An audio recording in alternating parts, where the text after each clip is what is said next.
So today we're going to be talking about shy and fearful dogs and how to appropriately interact with them. This is Bertha and Mandy, and when they're outdoor with us, they are a little more social. They were both breeder dogs, and so they're more used to being outside. But when they're inside, they act a little more shy. They're usually in their crates or on the bed and not really coming up to interact. So we use food for everything. It's a good motivator, and it also associates us humans as when we come in the room, there's something positive. They get something a really tasty treat. So today we're going to be using chicken, which is a good motivator, I think. So you can see I have my body facing away from them. I'm definitely not going to go and sit right in front of Mandy's crate.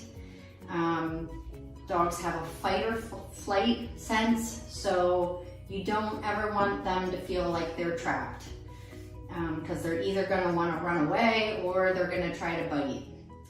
So you definitely don't want to trap them in. It's just not a good feeling for them. And you don't want to face them or stare at them too much. That's intimidating. So right now what I'm going to do, I'm just going to take a little piece of chicken and I'm just going to put it right in front of Bertha. I'm not going to try to make her take it from my hand right away. That can be scary to some of these girls, to take food from your hand. I'm just going to toss some in the crate to Mandy. And I'm going to talk with, if I do talk to them, I'm going to talk with just a normal, calm voice. I'm not going to make it too high-pitched or too loud. I'm going to try to keep everything calm.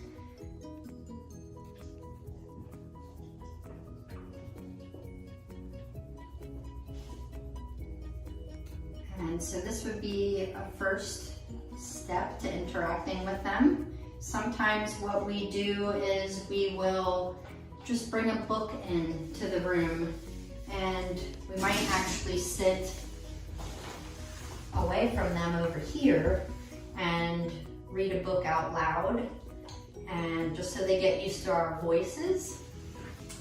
And then if the dog allows, get closer. If you do get closer and the dog walks away, that probably means you got too close.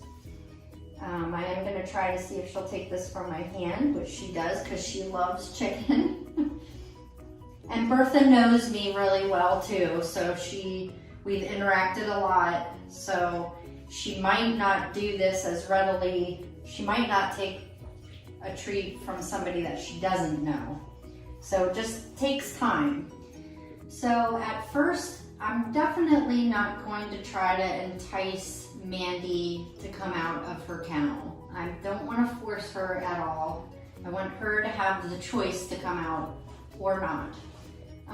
So what I might do is just toss some more chicken. You have to really learn to get good tossing aim.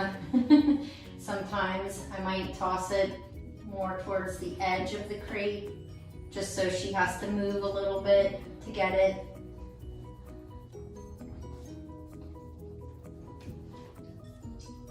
Now that scared her, so it's a little too far out, but she's rebounding quickly. Another way you can tell that the dog is getting more comfortable is if when they take it and you're petting them a little bit, and then you move your hand away and they move closer to you, just like that. That means that they're getting more comfortable with you.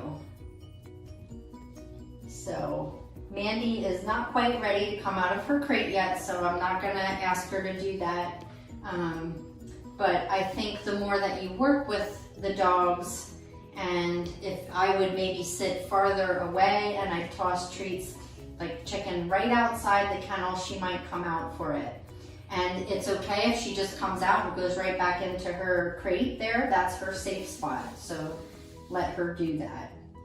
Another thing you can do is leave some treats outside and remove yourself from the area.